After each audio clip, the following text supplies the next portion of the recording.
بسم الله الرحمن الرحيم. حبايبي عاملين ايه؟ كل سنه وانتم طيبين. انا النهارده عملت طريقه الزبادي بطريقه سهله جدا وبطريقه ناجحه، وبقلب الفخاره ديت اهي زي ما انتم شايفين كده، ما شاء الله ولا قوه الا بالله. الطريقه دي طريقه ناجحه جدا.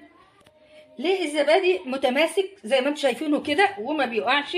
الطريقه ناجحه جدا وكمان تحفه جدا وطعمها تحفه ما شاء الله. هنعمل ايه بقى دلوقتي؟ احنا هنروح على الفيديو دلوقتي ونشوف احنا عملنا الزبادي ديت بالطريقه الناجحه من مطبخ ماما قدريه ازاي.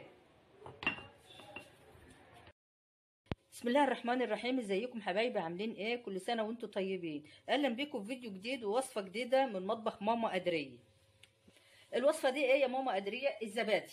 هنعمل معاكم الزبادي النهارده بطريقه بسيطه جدا وبطريقه سهله جدا، ومفيش اسهل من كده ولا ابسط من كده. طيب معانا ايه بقى؟ معايا هنا كيلو من اللبن، ومعايا الطواجن بتاعتي، ومعايا علبه زبادي من ديت او الزبادي البلدي. اي نوع من انواع الزبادي هيمشي معاكي وهيبقى زي الفل. هنعمل ايه بقى؟ الكيلو اللبن ده هسخنه على النار، هسخنه او هدفيه تدفيه كده بسيطه زي دمع العين كده. تمام. عشان اضمن ان الزبادي بتاعتي تاخد من كل الخميره دي، حطيت الكيلو اللبن بعد ما دفيته زي دمع العين في الشفشه الخلاط، وهفضي علبه الزبادي بالشكل ده اهو.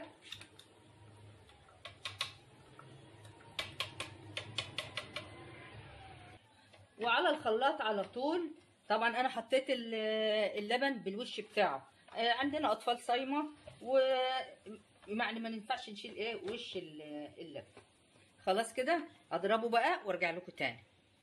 خلاص كده تمام زي الفل، مش محتاجه بقى الخلاط.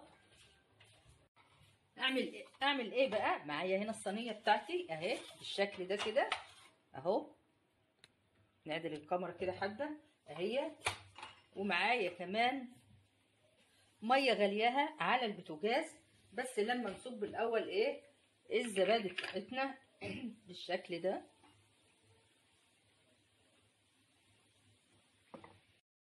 خلاص انا فضيت الزبادي بتاعتي في الطواجن بتاعتي، وعملت ايه بقى؟ معايا هنا كنكه من الميه المغليه وفيها ايه عصره ليمونه، نص ليمونه صغيره علشان الالمونيا بتاعتي ما تزرقش. وهصبه كده من جنب بسيط خالص كده بالراحه بالراحه عشان الميه ما تجيش على الطواجن بتاعتي بالشكل ده.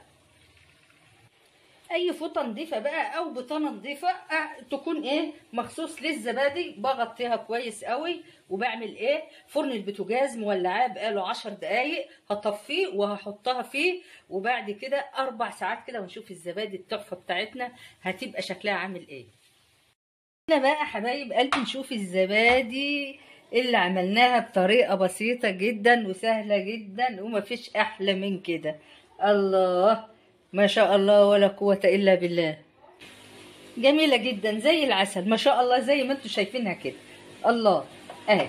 حبايب قلبي اللي دايما بينوروني بالمشاهدة، ما ينسوش اللايك الجميل بتاع ماما قدرية، وكمان الاشتراك على القناة وتفعيل زر الجرس عشان يوصلكم كل جديد من مطبخ ماما قدرية. حبايب قلبي كل سنة وانتم طيبين. وإلى أن نلتقي في فيديو جديد ووصفة جديدة من مطبخ ماما قدرية. السلام عليكم ورحمة الله وبركاته.